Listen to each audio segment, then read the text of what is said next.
The MiG-15bis is an 8.0 premium jet retailing at 8560 GE, and it's a straight upgrade over its tech tree equivalents, which makes it both excellent for grinding and for general play. All you really need to know is that it's a MiG-15bis, which is normally an 8.3 jet, except with ground strike pylons. So Gaijin placed it at 8.0 where the regular MiG-15 is.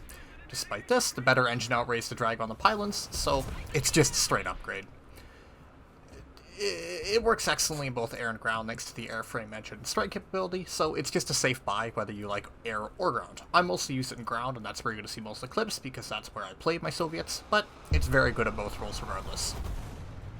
It is just a 15bis with strike pylons at a lower BR, so all of your usual early jet gameplay advice applies here. Maintain your speed, maintain your energy, don't get sucked into a turn fight.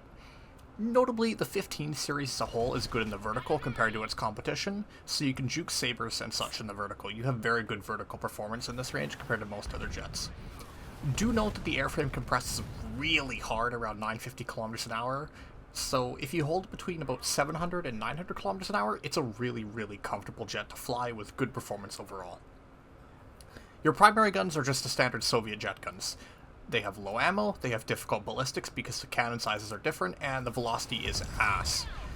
However, they hit really hard, so once you do learn the ballistics and know to make safe shots that you can, will be pretty sure you're going to hit, they take down planes really quickly, and because of how chunky they are, they work excellently in head-ons if you're feeling bold enough to take them.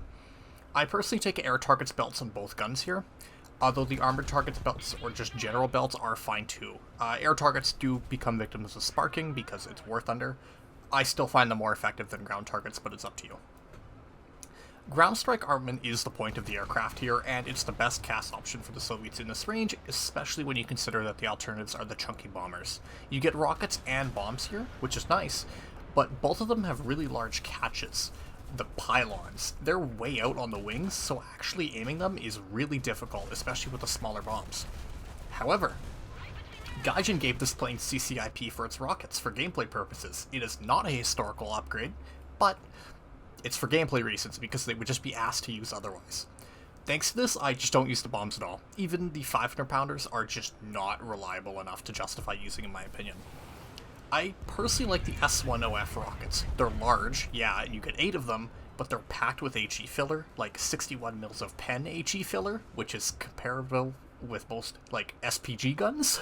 So they hit hard. Even if you don't lock kills, you will break shit, and you can set up kills for your teammates really nicely. Even with the CCIP, they can still be hard to lead because you don't get that many of them, but once you get a feel for the ballistics, they are fairly consistent. You could look into using the S5Ks because you get 48 of them, and they have a 150mm heat pen, but I don't like them. I find that they're just a lot less effective at actually killing anything because they're small rockets for one, and because it's heat, they have terrible post-pen, and ERA starts to really show up in this range, and they will just neuter your rockets as a whole. The primary guns work great for killing ground targets. It is worth noting that as of 2.49, Tusk Force, the 37mm AP shell has 47mm of pen, and that means if you're using a belt that contains that shell, you will be subject to extra SP cost. I would just go for soft targets with HE. The HE still has enough pen to troll every now and then, so I would just run the HE belt. It is just a bias plane. It is a Russian bias plane, I'm going to be real here. It's just a direct upgrade to the MiG-15 at the same BR, and it's the only solid cast option for the Soviets in this range. And it works all the way up to 8.7, so it slides really nicely into 8.0, 8.3, and 8.7 lineups. It's good in air because it's literally just a better MiG-15.